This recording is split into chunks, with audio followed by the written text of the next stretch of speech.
Welcome back to Rabbit Hole Adventures. My name is Joel. We're back in the hangar once again. Yesterday we finished up the motor by buttoning up all the parts and pieces that needed to be bolted onto it, and then went ahead and installed the propeller and set the pitch, and had some battery issues, kind of overcame them, got it to fire up, and then did a little bit of a run up, checked the max static RPM, and found out that the carburetors are flooding a bit. So I'm going to start off by working on that. Let me show you what it took to get this thing started last night. So I was having some issues, and I wasn't sure if it was a starter that I had recently repaired or if it was the battery. And so I've got that four-wheeler over there, and it was getting dark, and I was trying to work like a pit crew and still took way too long, but I got it in the dark. And look at this methed up mess. So the original battery compartment is right here. This Velcro strap is supposed to help to hold the battery around so it doesn't come out. And then I use this here zip tie. I also couldn't even find the little nut that slides in right here, and it ended up just zip tying the freaking cable on there. So that thing's straight up dangling right now. I was able to fire it right up. It's strong as could be. I'm not going to mess with it right now to show you, but I did get it fired up, and I did get it to drive around a little bit. So a couple of things that I did notice was in my video that I posted from yesterday, the centrifugal clutch is making a lot of noise, and there's a specific RPM range which I just came to know about, where the centrifugal clutch actually drags and it can burn it out, which makes sense, but it never even crossed my mind until I was watching some of them rotacrepair.ca YouTube videos. Shout out to him for being awesome and helping everybody out, including me, and therefore you, if that's what you're using these videos for. But anyway, as I was kind of running it up yesterday, and you can hear it, you can see it in my face, when I first started giving a little bit of throttle to it, it sounds like somebody's ringing a bell, almost like that, like parts are ringing around inside of the housing, and it actually kind of makes me worry that maybe one of the springs are broken off, or there's some debris or something going on, or maybe it's just worn out to where the clutch shoes are just bad enough to where it just doesn't sound right. But I did kind of start running the RPMs up a little bit, and that's when I was hearing some crazy sounds, which I've been keying in on even before I had this catastrophic engine issue where everything got broken. I was really starting to key in on that and kind of pondering to determine what was going on. I did kind of look at it. But that lighting is not very good. So here is the C gearbox. Right there's a propeller I just installed yesterday, and I was considering pulling it off so that I could get that C gearbox off, and then behind that Rotax sign there is where the centrifugal clutch lives. And in order to get to that, though, I've got to split the case on that to get to the bolt. So you can see the top bolt above the Rotax sign. That's a terrible way of doing it, but let me get in here. Okay, so these bolts are accessible. If you look here, there's a bolt that comes from the inside of that housing and goes all the way into over here. So kind of concerned because I don't want to halt all progress by tearing this apart, but I also don't want to end up with any more catastrophes. So I'm going to try to figure out what I'm doing, but I'm definitely going to order some parts. I need to order this gasket. Not sure if I want to spend all the money to get an entire new clutch kit with the new clutch shoes or whatever. I think it's like 160 bucks. So I'm tempted to just go ahead and order it because it sounds like it needs to be pulled apart. I really don't want to run this engine with potential pieces running around in there. But I also do really want to run this engine because there is so much fuel leaking out of this engine that it's all over the wing. As soon as I opened up the hangar, I could smell it, and it's literally pouring out of the air filter. So I think I would like to start by pulling the bowls off of the carburetors. And in order to do that, the manual, the Bing 54, Bing 54 manual, which these carburetors are, says to run them for 2 minutes and then pull the bowls to check to see how full they are. It should be a 1/2 inch underneath the rim. Any less than that and you're running lean, any more than that and you're running rich. And I'm running really rich, to the point where when I pulled those bowls off, I was kind of, and when I did fire it up, it was dark, which is fairly dumb, but I was excited. I pulled those bowls off yesterday in my previous video just to inspect for any debris or whatever was in there, and I was kind of concerned that the bowl wasn't seated properly. But when I pulled the air filter cover off that I did put on before I went home last night, it's full, not full, but it's got a lot of fuel oil mix in there. So anyway, that's like almost 6 full minutes of rambling. So I'm gonna shut the camera off, I'm gonna ponder my life a little bit, and I'm gonna figure out what I wanna do. I might just fire this thing up and do that 2-minute run up and see how much fuel is in the bowls, hopefully without damaging anything in the centrifugal clutch, and then maybe pull the main jets just to confirm, because it's been a while, and I did go off the same chart that I just referred to, the Bing 54 chart, on which jets are in there, and then maybe I'll just double check the needle settings and do all that stuff just to kind of diagnose the carburetors. And then, as much as I want to run it, I'm gonna try to get some parts ordered, and I really don't want to spend the money. Now's not really a good time for that for me, but I may try to scrounge up some money and order the new clutch kit and some gaskets and some of the things that I mentioned yesterday, like the rubber bushings. Maybe even go so far as to get the head gaskets and cylinder gaskets that mount to the case. But stand by.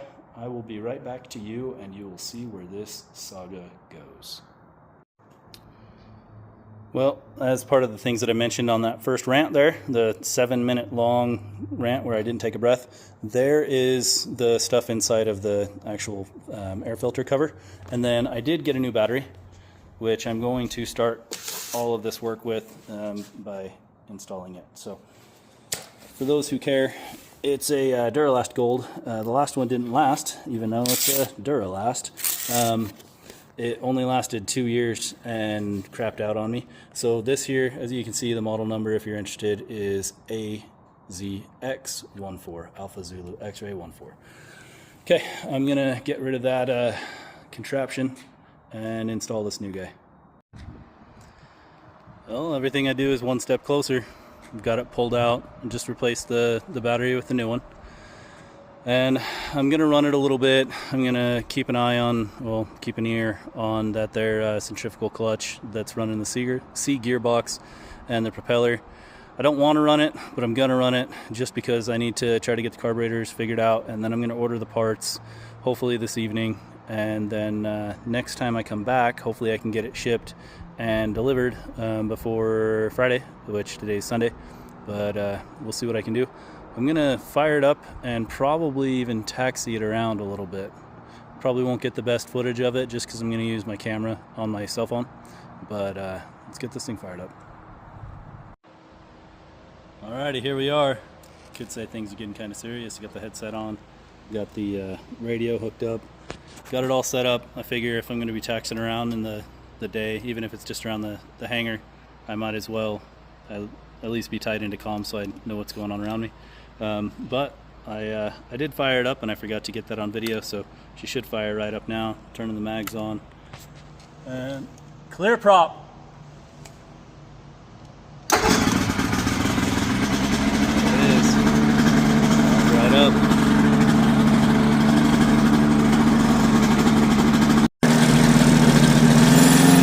Just this is taxi.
so I taxied it around. It's definitely still stumbling after the first 25% of throttle, basically off idle. If I try to go full throttle, sometimes it's a bit hesitant, but that's still got some drops on it. I don't see any fuel running out, but it is it's on the propeller, so that's not very good. And it's been spraying out while I've been operating it over the last basically the whole time I've owned it, and it's been hitting the rudder. But I'm gonna pull those bowls off, see how much fuel is in them.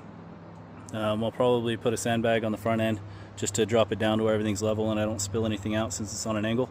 And then I think I'm gonna pull the hose out and at least hose the fuel off the wings, and maybe get the dish soap out and see if I can get that stuff off the wing there, because that's probably not good for the fabric. But yeah, sandbag and pulling some bowls. That there's quite the sandbag. Looks like somebody used a pant leg and some trash bag or something and made that, and it's barely enough to hold that nose down. I had to lean it all the way forward, hanging off the front tire there, just to get it down. But I'm gonna pull these bowls off and see how much fuel's in them. Alright, as usual, nothing ever goes as planned. So pulled the bowls off. I was super careful. I carried them over, super careful. I was looking at them, pulled out my calipers, got the little dangler there, set at 1/2 inch, and dipped it. This is the rear bowl, this is the front bowl, and if you can see, it's all wet. I smacked it over when I went to measure the next one.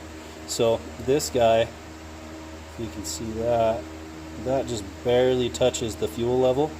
This one was actually submerging a little bit. So fortunately I measured it before I tipped the bowl over. I can try to adjust a little bit. And also another thing is I was checking out the floats, and these things are foam. If you've dealt with these, you know, or whatever they are, they're similar to foam.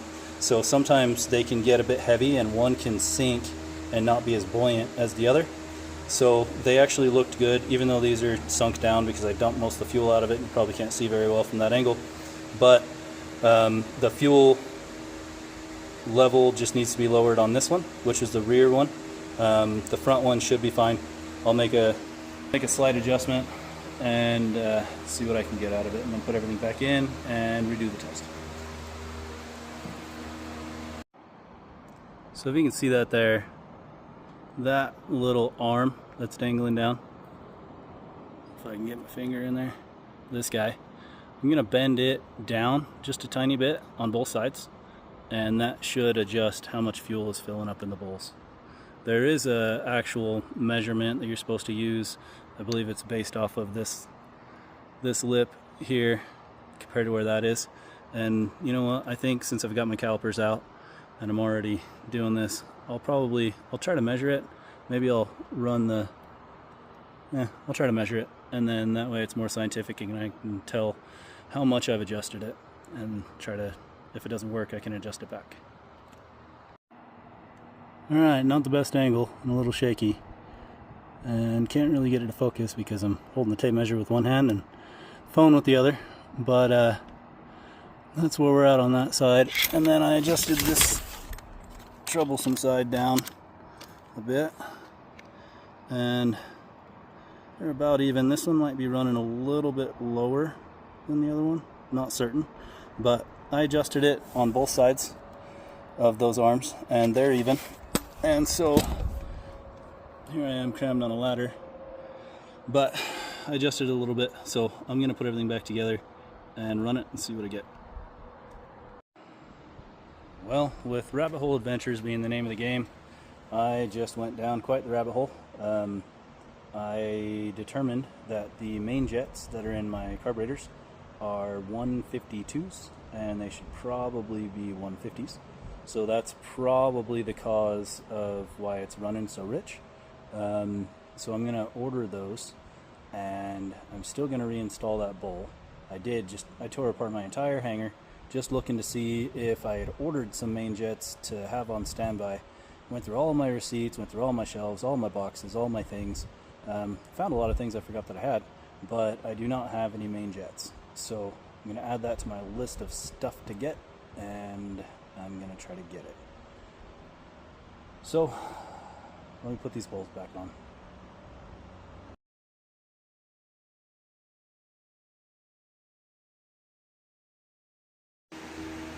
Alright, not sure if you can see it. Let's see if I can tip this over. I already checked it, but this is the bowl from the rear carburetor, and I can get it to just break the surface tension of the fuel right at a half an inch. So it's good. That's adjusted. So I've been pondering as I do, and I think that I'm going to leave the centrifugal clutch alone. I realized if I just stay out of the 2,000 to 3,000 RPM range, I don't have to worry about listening to that sound. And it hooks up and it gets thrust and it holds thrust and it does all the things. So I'm not going to stress it. I think that it should be okay. I am, however, going to stress the main jets. I'm going to try to get those. And then also I was kind of pondering as I do. And I'm going to check the needle clip setting, because it can cause some stumbling potentially. I know it's already flooded, but I'm curious to see which clip position it's in. It should be in the number 2. So I'm gonna try to check that. It is getting late and it is Sunday and I do have to work tomorrow, and I've got a bit of a drive back to the house. So I'm gonna put that bowl back on. I'm gonna hose off the fuel, that like a dummy. I didn't have the bowl underneath the carbs like I should have, and I spilt fuel all over the wing, although it was already leaking from yesterday and from me running it. And then, as I mentioned already, the oil that's on the other side. So I'm gonna at least hose it off, get the dust off of it, and then maybe put it around to air dry it a tiny bit, and then I'm gonna pull the top plate off those carbs, and I'm gonna check the needle position, and then hopefully that doesn't long. I know everything always takes a lot longer than I expect, but I'm gonna try to get all that done and then wrap it up, order some parts. And I am so tempted to fly it tonight. I really want to fly it tonight. Like, really. It's flown just like this before. That's why the rudder has some oil on it. But I don't know if that's wise. I should probably just restrain myself, contain myself, and try to order those parts. And then hopefully they come in and I can get it swapped out for next weekend. So let's make some more progress here. Here she is, all washed up. Just rinsed all the dust off the top of the wings, underneath the wings. Filled the seat full of water. Apparently that doesn't drain out very well. Had to bail it out with my hand. But now they're most of the way down. I'm gonna try to check those needles and then wrap it up. And then I gotta work all, and then I'll be back next weekend hopefully. So let's see if I can check these needles. Okay, here we are back in the hangar. I taxied it around after I washed it, just to try to get some of the water off of it so it wasn't putting her away wet, as they say. I'm going to go ahead and remove these flathead screws, and then I've got this little tool. Can't remember if I need it or not, but it's specifically made for dealing with the slides on the carburetors. So I'm going to get started. Alright, so as I get fuel all over my phone while holding it, since I've got fuel in both hands, this is the tool that I was just showing you, and that's what it's used for. So it's to compress the spring and keep all that madness out of the way. I would have showed you how to take this apart a little bit better, but it's hard to do it two-handed.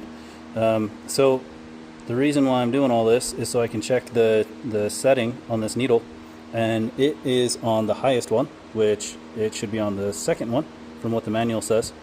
So I'm going to knock that down a bit, and I do believe it's going to help, because as soon as I get past like a quarter throttle just off idle, it starts to bog down. And even though I have main jets that are running it too rich, I'm not using the main jet at that point. I'm using the needle. That's what runs the mid-range RPM, well, not RPMs, but mid-range throttle. And so I'm going to knock this down on both of these, and then button everything up, and then sign off for you. There she is, all buttoned up. I got both needles set to the number 2 clip position, and just like any addiction, it's never enough.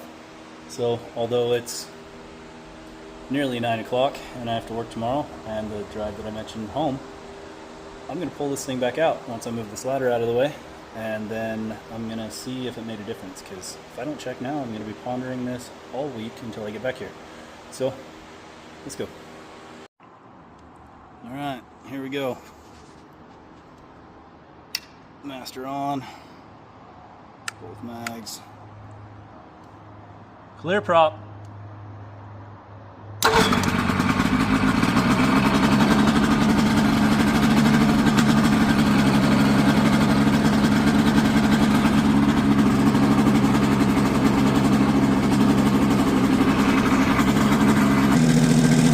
It almost feels like it made it worse. Check this out.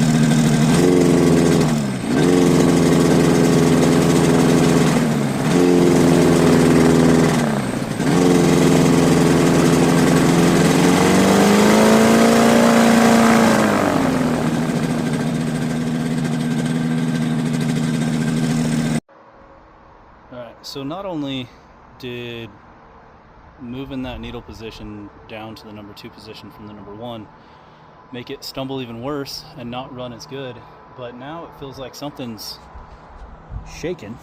Let off the throttle, and I'm not sure if it's you can't see it very well, but the whole engine, I guess it doesn't help that I'm holding the phone and shaking the engine at the same time, but it feels like something is shaking, and it may be the rudder. I did notice that it was dancing around a bit, but something felt off. So back to the name of the channel, Rabbit Hole Adventures. It's been quite the rabbit hole today. I'm not sure that anybody gained anything from this, but well, I'm not even sure that I did, but did some stuff. Not sure where it's going to take me, but I'm going to order the proper jet size, and hopefully that'll help with the needle being in the number 2 position and help it to run better and smoother. And I'm going to try to figure out what's going on with the shimmy that I'm feeling throughout the whole plane. It just doesn't feel the same. Before it felt solid, and now it feels like it's given like a shudder through the plane when I let off the throttle or whatever. So alright, thanks for hanging in there once again. If you enjoy hanging out with me, as I always say, go ahead and hit the like button, hit the subscribe button, and I'll see you next time.